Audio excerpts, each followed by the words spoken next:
Welcome to the deep dive. Today, we're really digging into something with potentially massive ripple effects. Yeah, this U.S.-China trade situation, it's escalating fast. It really is. We've looked at reports from DW News, CNN, lots of expert takes, official statements, and the speed is just, well, striking. Absolutely. U.S. tariffs hitting, what, 145% on some goods? Exactly. Mm. And China firing back with 125%. This isn't just numbers on a page, is it? Not at all. This is happening right now. We're hearing about impacts on Christmas orders already, basic groceries potentially getting more expensive. Right, so the aim today is to unpack what's happening immediately, try to understand both sides. And figure out what it actually means for, well, for everyone listening. So this escalation, where do we even start? Well, the sequence itself is pretty dramatic. You had the U.S. hike to 145%. A huge jump. Huge. Yeah. And China's response, raising theirs to 125%, was almost immediate. But the really interesting part was their statement. What did they say? They declared this would be their final tariff increase responding to the U.S. Very firm, like drawing a line in the sand. Yeah, and they didn't hold back, did they? Calling the U.S. moves a joke, a perversion of global rules. Strong language. Very strong. It feels like they're saying, okay, this is it. We're done reacting. Meanwhile, the U.S. side reports suggest it's more of a waiting game. Seems like it. The White House apparently waiting for China to pick up the phone. So it paints this picture of a standoff, two sides just locked, waiting for the other to, well, blink. And what's really stark is how fast this top-level stuff hits regular businesses. Yeah, tell me about that. Well, take the example of Zhang Jia. He runs a party popper business. Okay. He's seeing Christmas orders canceled from the U.S. Why? Because the uncertainty from these tariffs just makes it impossible. No profit margin, no way to plan. Wow, so actual orders evaporating. Exactly. A big part of his business just gone because of this tariff fight. And that's probably not just him, right? I saw mentions of you. Oh yeah, you. The world's biggest market for small commodities. Exporters there are seriously worried. What are they saying? They're talking about how much harder it is to do business now. How that whole idea of, win-win cooperation is just breaking down. That phrase really jumps out, win-win, turning into, well, lose-lose, it sounds like. Pretty much. One exporter actually said, flat out, that for many people, trade has already stopped. Already stopped. Just like that. Yeah, because the tariffs are so high, it's just not financially viable anymore. It's not a slow decline for everyone. For some, it's like hitting a wall. Which I guess brings us to that analysis from Fraser Howe, the economist. Right. His point is crucial. At these tariff levels, 145%, 125%, trade in a lot of non-essential goods has basically decoupled. Decoupled, so just stopped, separated. Effectively, yeah. Think about it. If the cost of, I don't know, a plastic Christmas tree or cheap T-shirts doubles because of tariffs. Who's going to pay that? Exactly. Somewhere along that chain, someone has to absorb it, and often nobody can. So it just becomes economically irrational to keep trading those specific items. Decoupling isn't just a theory, it's happening now.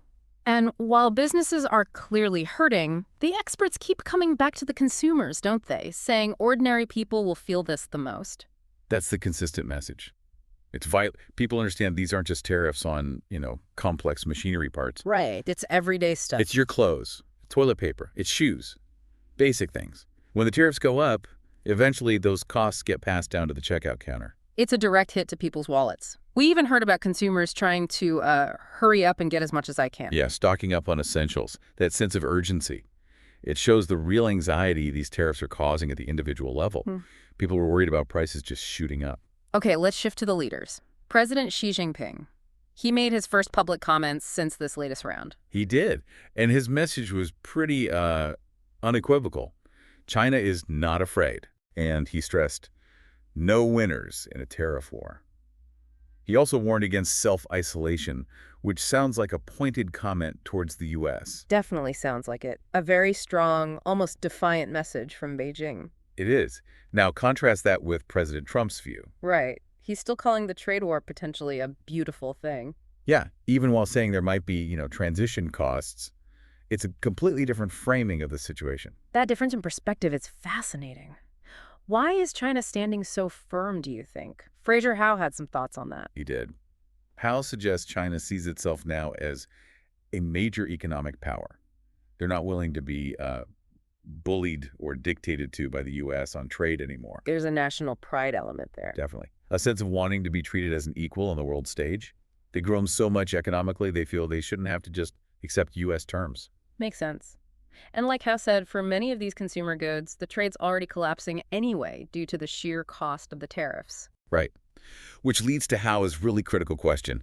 What is the U.S. actually trying to achieve here? What's the end game? Is it realistic to think manufacturing for all these goods will come back to the U.S.? That's exactly Howe's point. Hmm. Are Americans really going to start making, cheap plastic decorations or basic sneakers again on a mass scale? Is that even economically viable or what consumers want? He drew a line between security-related goods and consumer stuff, didn't he? Yes, a really important distinction. Things like high-tech components, rare earth minerals, those have national security implications. But applying the same heavy tariffs to, everyday T-shirts, maybe that approach is too broad. And Howe also mentioned the pressure on President Xi internally. Right. China's got its own economic headaches, the property market, debt issues. So appearing weak internationally is probably not an option for him domestically. Precisely. So that firm stance on tariffs might be partly about projecting strength at home, not just about trade policy internationally. And Howe didn't seem too optimistic about the U.S. changing course soon, even if they've suspended tariffs before. No, he was pretty skeptical. He basically expects more of this uncertainty, more volatility in the relationship for the foreseeable future. Okay, let's look at the market reaction. Stephen Beersley at DW Business. He confirmed the markets aren't happy. Not at all. A negative reaction, as you'd expect. He also mentioned the German government is already pushing for talks, for a negotiated solution. So other countries are getting nervous too. Definitely. It's not just a U.S.-China problem. Beersley really highlighted who gets hurt immediately.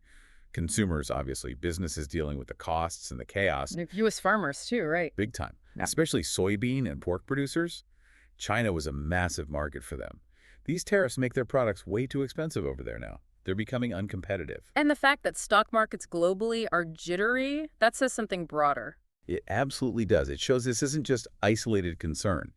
Investors everywhere are worried about the potential drag on the entire global economy. This could slow down growth worldwide. Beersley also mentioned the U.S. dollar weakening against the euro.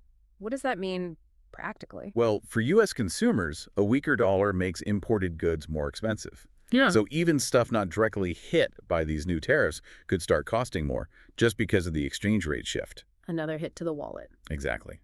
And then there's longer-term worry he touched on. The dollar's status as the world's main reserve currency. Could that be affected? If confidence in the U.S. economy keeps falling because of these trade wars and the uncertainty, potentially yes. A reserve currency, remember, is one lots of countries hold and use for trade. If faith in it wobbles, that has big global financial implications. And could Europe benefit from all this mess? Beersley was cautious on that. He pointed out the Eurozone doesn't have unified government debt, and the euro itself isn't designed for super fast, agile responses. So it's probably unlikely Europe can just easily swoop in and reap major benefits from this U.S.-China fight. Okay, let's switch over to the CNN analysis. Mark Stewart in Beijing and another contributor. They really focused on China's perspective. They did, and it's stark. China apparently sees these huge U.S. tariff numbers as basically a numbers game. Meaning they think it lacks real economic substance, that it's more symbolic posturing by the U.S. They use terms like weaponizing tariffs, bullying, and coercion. Even called the U.S. approach a joke. Yeah, a joke on the international stage. That's incredibly strong language. It shows a deep sense of grievance, maybe feeling unfairly targeted. And President Xi's message reinforces that. Completely. Repeating that China is confident, focused, and again stressing no real winners in a trade war, it really hammers home their determination to hold their ground. One of the big problems highlighted by CNN is the lack of communication, right? Mm-hmm. Yeah, specifically at the highest levels. President Trump apparently wants to talk directly, leader to leader, with Xi. But China's not going for that yet. Seems not. They apparently prefer sticking to lower-level discussions for now. That disconnect at the very top, it's a major barrier to finding any kind of off-ramp here. Mark Stewart had an interesting take on why Xi made that public statement when he did. What was that? He suggested it serves two purposes. First, domestically, it rallies support, reinforces national unity when China's facing those economic challenges we mentioned. Okay, shoring things up at home. Exactly. And second, internationally, it projects stability. Xi is about to travel to key trading partners, Cambodia, Vietnam, Malaysia. Ah, so it's sending a message to them, too. Right, signaling that China is still strong, still reliable, despite the trade war noise. It's about managing perceptions both inside and outside China. The CNN contributor also made a point about who can withstand this better. Yeah, the argument that because the U.S. imports more from China than vice versa, the U.S. might, in purely net terms, be able to absorb China's retaliatory tariffs a bit better. But that doesn't mean it's good for anyone. No, Right. absolutely not. That was the key takeaway. Even if the direct tariff impact is asymmetrical, the overall effect of this trade war is negative for global growth, period. Everyone ultimately feels the pain to some degree. And CNN also flags some potential long-term risks for the U.S. economy itself. Right, things like U.S. companies becoming less profitable because of tariffs impacting their supply chains or sales. What else? The possibility may be remote, maybe not, that China might start selling off some of its huge holdings of U.S. Treasury bonds. That could shake financial markets. And just a general vibe change. Yeah, a concern among global investors that the U.S. is turning inward, becoming more protectionist, more isolated economically. That could scare investment away over the long run. So, wrapping this all up, the picture is, well, pretty stark, isn't it? It really is. We're seeing this incredibly rapid, significant escalation in the U.S.-China trade fight. And it's causing immediate, tangible pain. Businesses are hurting, consumers are starting to feel it, farmers are getting squeezed. On both sides of the Pacific. And, maybe most worryingly, there's no clear end in sight. High-level communication seems broken down. Both sides just seem to be digging in, right? Driven by their own politics, their own economic realities, their own sense of national pride, maybe? Exactly. Neither seems ready to back down right now. Which kind of leads us to a final thought for our listeners to chew on. Yeah. Given how entrenched both sides seem, and the real possibility that this could reshape global trade patterns for a long haul, what might be the unforeseen consequences? The knock-on effects we haven't even thought of yet. Right. Beyond the immediate tariff pain, what other ripples could spread through the deeply interconnected global economy? Not just for the U.S. and China, but for everyone else. And ultimately, what could it mean for your own future? That's a heavy question. Lots to think about there. It is a complex situation with potentially really far-reaching effects. Thanks for taking this deep dive with us today.